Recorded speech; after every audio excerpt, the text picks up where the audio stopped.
여호와께서 모세에게 이르시되 내가 죽을 기한이 가까웠으니 여호수아를 불러서 함께 회막으로 나아오라. 내가 그에게 명령을 내리리라. 모세와 여호수아가 나아가서 회막에 서니 여호와께서 구름 기둥 가운데에서 장막에 나타나시고 구름 기둥은 장막 문 위에 머물러 있더라. 또 여호와께서 모세에게 이르시되 너는 내 조상과 함께 누우려니와 이 백성은 그 땅으로 들어가 없나니 그 땅에 이방 신들을 따르며 일어날 것이요 나를 버리고 내가 그들과 맺은 언약을 어길 것이라. 내가 그들에게 진노하여 그들을 버리며 내 얼굴을 숨겨 그들에게 보이지 않게 할 것인즉 그들이 삼킴을 당하여 허다한 재앙과 환란이 그들에게 임할 그때에 그들이 말하기를 이 재앙이 우리에게 내림은 우리 하나님이 우리 가운데 계시지 않은 까닭이 아니냐 할 것이라. 또 그들이 돌이켜 다른 신들을 따르는 모든 악행으로 말미암아 내가 그때에 반드시 내 얼굴을 숨기리라. 그러므로 이제 너희는 이 노래를 써서 이스라엘 자손들에게 가르쳐 그들의 입으로 부르게 하여 이 노래로 나를 위하여 이스라엘 자손들에게 증거가 되게 하라.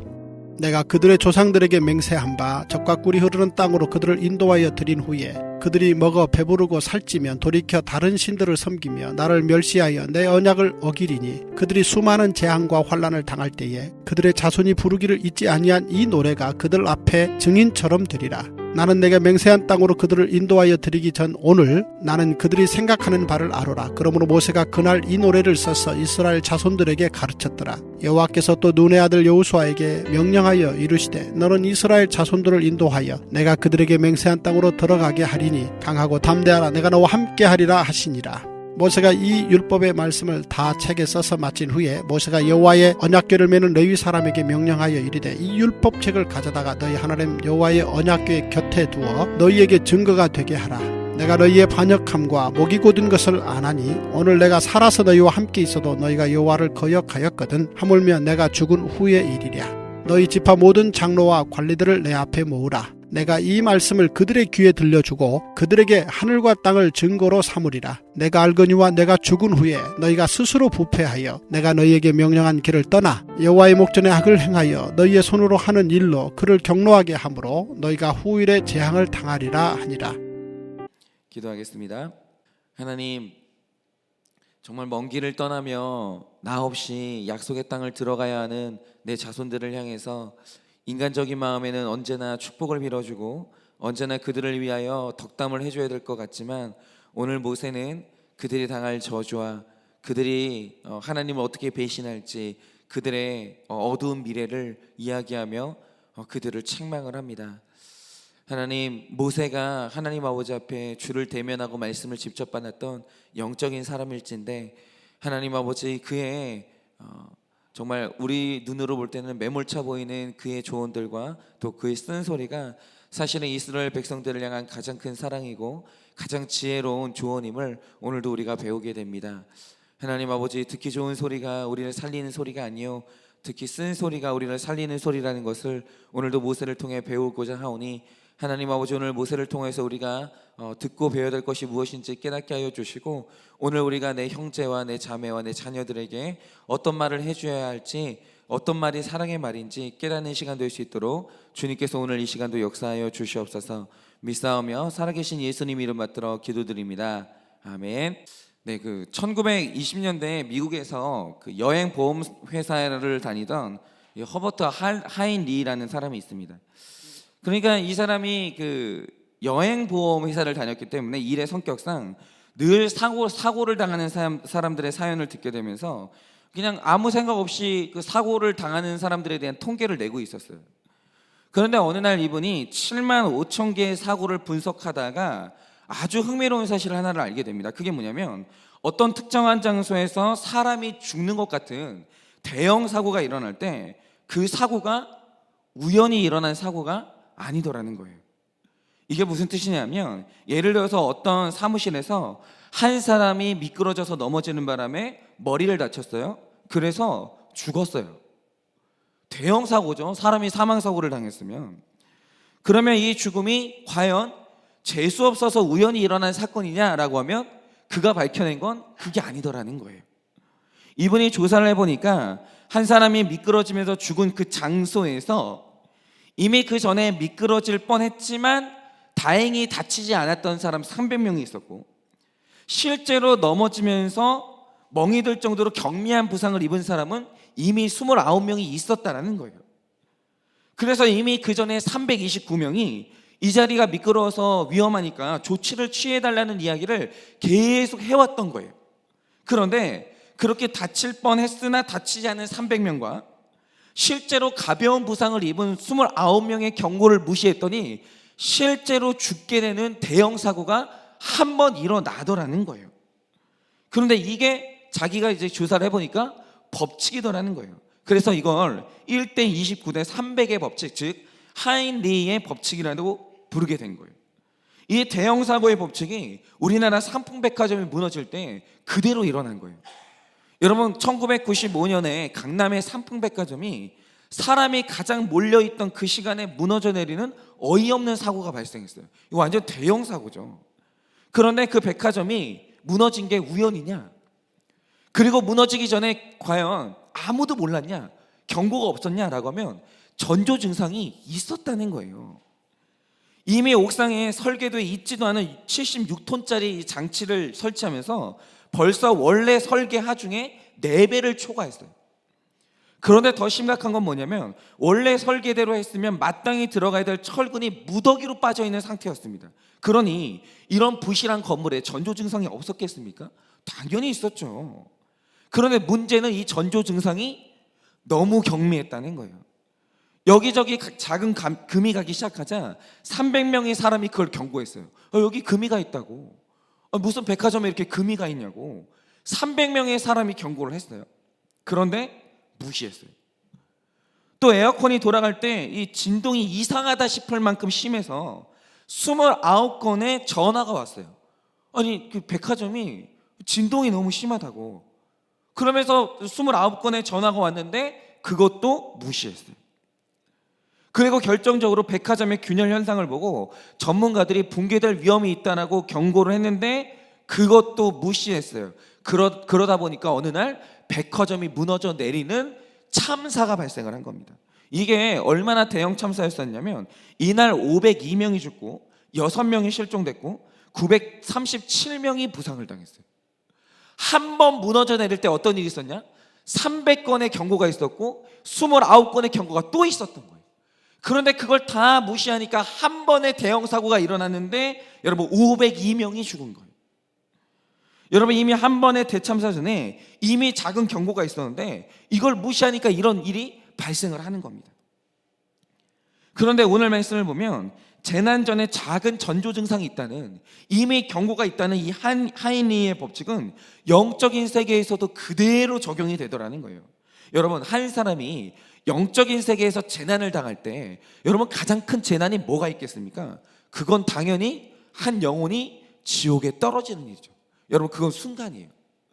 여러분, 사람이 죽음이라는 순간에 눈을 감았다 뜨면 그는 지옥이에요. 그의 운명이 바뀌는 거예요, 어느 날. 그런데 사람이 지옥 가는 문제는 상품백화점이 무너지는 것과는 질이 다른 문제죠. 왜냐하면 상품백화점은 자신의 육신이 죽는 문제지만 영혼이 지옥에 떨어지는 일은 돌이킬 수가 없어요. 그 결과를 뒤로 되돌릴 수가 없어요. 이거는 운명이 영원이라는 시간 안에 갇히는 이 돌이킬 수 없는 일이기 때문에 이건 유한한 사건이 아니라 영원한 진짜 재난 중에 재난이에요. 그러면 사람이 지옥에 떨어지는 재난 중에 재난이 일어날 때 이 땅에 살아가는 동안 그것을 경고하는 작은 전조 증상이 없었냐라고 하면 오늘 모세가 말하는 건 있다는 거예요. 수없는 경고가 있다는 거예요. 그러면 우리가 반드시 주목해야 될 지옥 가는 사람이 그 전에 나타나는 전조 증상, 그 경고가 뭔가, 오늘은 역사를 통해서 좀 그것을 미리 설명을 해 드리려고 하는데요. 여러분이 다 아시듯이 중국이라는 나라가 이 갈갈이 찢겨져서 서로를 죽이겠다고 전쟁을 일삼던 시기를 이 춘추 전국시대라고 합니다. 그 기간이 무려 549년이에요. 549년 동안 중국은 전쟁을 끊임없이 벌였어요. 그런데 이 무서운 전국시대를 끝내고 중국을 통일한 사람이 그 유명한 진시황이죠. 그런데 이 진시황 때에 생긴 고사성어가 하나 있습니다. 그게 뭐냐면 위록지마라는 고사성어예요. 그러면 여러분, 이 위록지마의 뜻이 뭔지 아십니까? 정말 허무한 게 진시황이 그렇게 힘들게 나라를 통일했는데 진시황이 죽으니까 그가 세운 진나라가 3년 만에 망합니다. 3년 만에. 그러면 나라가 망할 때 전조 증상이 없었냐? 있었어요. 그러면 그 일이 뭔지 아십니까? 진시황이 죽을 때가 되니까 먼저 나라의 질서가 무너지는데, 모든 나라의 신하들을 다 제치고 누가 나라를 장악하기 시작했냐? 환관인 조고라는 사람이 나라를 장악했어요. 그런데 이 사람의 위세가 얼마나 대단했는지 나중에는 이 사람의 권세가 왕을 뛰어넘어서게 돼요.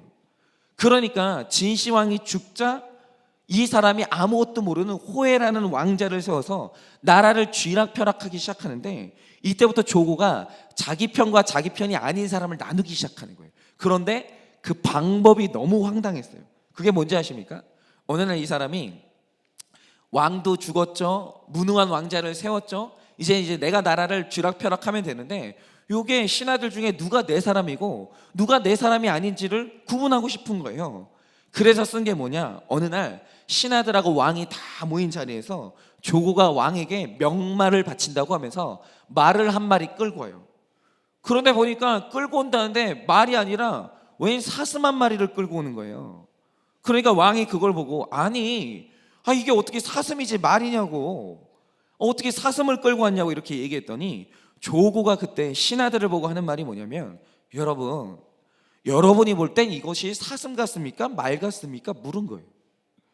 이때 눈치가 빠른 사람들은 말입니다 라고 대답을 했어요.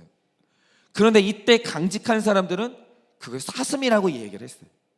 그런데 이때 바른 말대로 사슴이라고 말한 사람은 사슴을 말이라고 한 사람들은 다 살고, 사슴을 사슴이라고 하는 쓴소리 한 사람들은 다 죽었어요.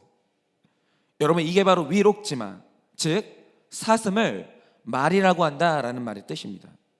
여러분, 이렇게 주변에 쓴소리하는 사람, 상식적인 얘기하는 사람, 사슴을 당연히 사슴이라고 말할 줄 아는 강직한 사람이 다 죽자 나라가 난장판이 되면서 진나라가 3년 만에 망했고, 결국 조고도 비참한 최후를 맞이했어요. 여러분, 바로 이겁니다. 한 사람의 인생이 멸망하고 한 나라가 붕괴가 될 때 반드시 먼저 일어나는 전조 증상이 있어요. 그게 뭔지 아십니까? 사람이 교만해져요. 여러분, 역사 속에서 비참하게 멸망한 사람은 전부 다 교만한 사람이었어요. 여러분, 겸손한 사람 중에 비참한 최후를 맞이한 사람 없습니다. 언제나 멸망하는 사람은 교만했어요. 그러면 여러분, 사람이 왜 교만해지는지 아십니까? 내 곁에서 어느 날 사슴을 사슴이라고 말해주는, 쓴소리하는 사람, 들어야 될 소리를 해주는 사람이 사라지면 반드시 교만해져요. 그러니까 어느 날 내 곁에 쓴소리가 안 들린다, 이렇게 생각하시면 돼요. 나는 교만한 사람이에요. 그러니까 어느 날 내가 쓴소리 듣는 게 싫어지는 게, 그게 망하는 첫 증상이고, 그래서 오늘 내 주변에 쓴소리하는 사람이 사라지면 망하는 두 번째 전조 증상이 시작되는 거예요. 이미 하나님께서 너는 망할 거라고 말하고 계시는 거예요. 너는 이 책에 기록된 모든 재앙을 당할 거라고 말해 주시는 거예요. 그런데 그걸 방치하면 필연적으로 교만해지면서 망하는 거예요. 그런데 오늘 말씀에서 하나님이 이스라엘이 언젠가 반드시 삼킴을 당하여 허다한 재앙과 환란이 그들에게 임할 거라고 예언을 해요. 그러면 오늘 주목해 봐야 될 게 이거예요. 왜 이런 일이 일어날까요?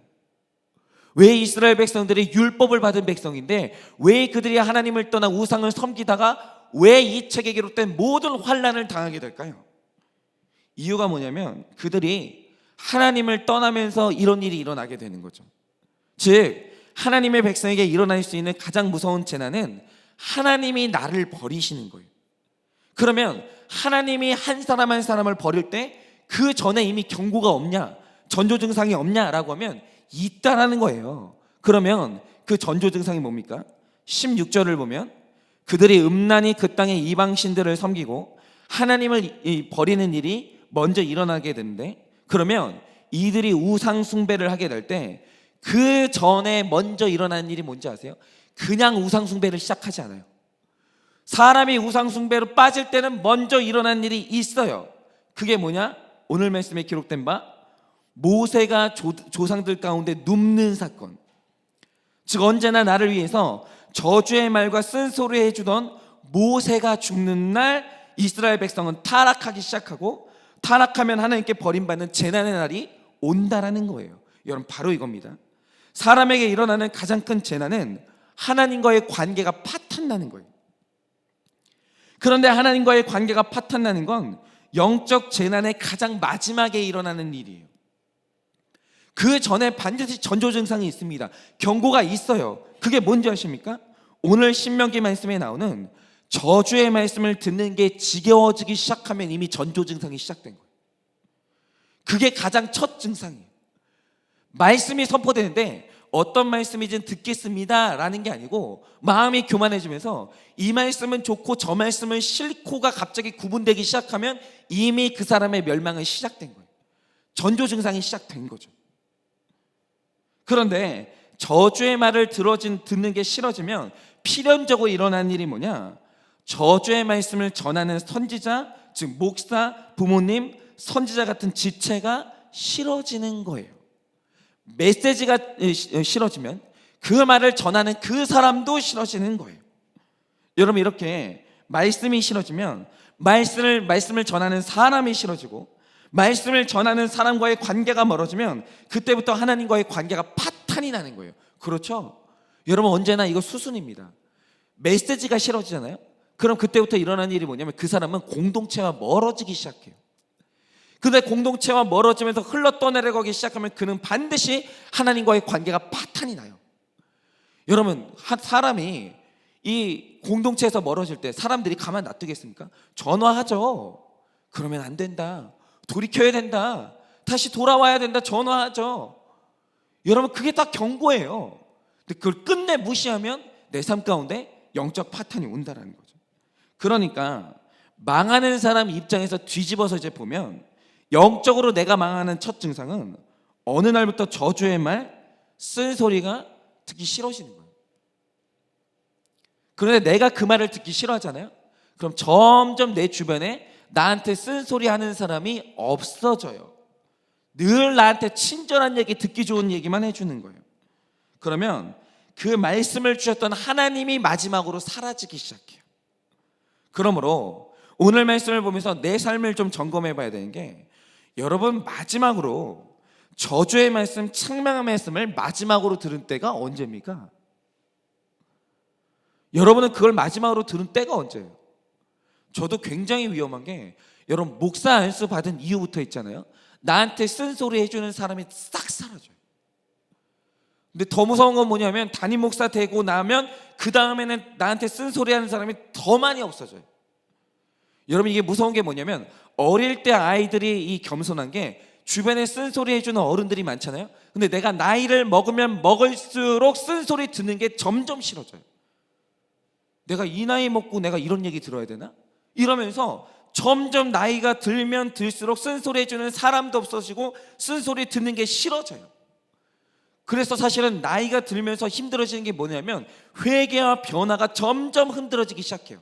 직분이 올라가고 나이가 많아지면 그때부터 변화가 힘들어지기 시작하는 거예요. 위험해지는 거예요. 경륜이 쌓이는 것과 여러분 이 교만해지기 시작하는 것은 한 끗 차이예요. 그 사이에 쓴소리를 듣냐 안 듣냐, 이것이 굉장히 중요한 문제가 된다는 것입니다. 여러분, 여러분에게 쓴소리 해주는 사람이 있습니까? 아직 있습니까? 만약 내 주변에 내가 말을 사슴이라고 할 때 사슴 맞다고 나를 위로해주고 무조건 내 편 들어주는 사람만 내 주변에 가득 찼다면 여러분은 행복한 사람이 아니고요, 망하기 직전의 사람인 거예요. 그러나 여러분이 오늘도 이 무서운 저주의 말씀을 듣고 있고 여전히 내 곁에 쓴소리 해주는 모세 같은 지도자, 모세 같은 부모님, 모세 같은 배우자, 지체가 살아있다면 여전히 여러분은 하나님 편에 서 있는 사람이에요. 여러분은 여전히 구원의 구속사의 길을 걷고 있는 분이에요. 하나님이 함께하고 있는 거예요. 여러분, 착각하지 마셔야 되는 게, 내가 거룩에서 멀어져도 내 배우자가 내 편 들어주면 그거는 불행한 가정인 거예요. 행복한 가정이 아닙니다. 바로 그 사람이 나라 망하게 하는 조고예요. 여러분, 오늘 모세는, 여러분의 모세는 살아있습니까? 아니면 조상들과 누워서 죽어버렸습니까? 여러분 어떻습니까? 바라기는 여러분에게 쓴소리 해주고 저주의 말씀을 전해주는 모세를 소중히 여겨야 돼요. 모세가 죽는 순간 나도 죽는 거예요. 저주의 말씀을 베풀어주는 모세가 사라지는 순간 나도 하나님하고 멀어지는 거예요. 그 말 듣기 싫어지고 모세가 싫어지는 순간 나는 위험해지는 거예요.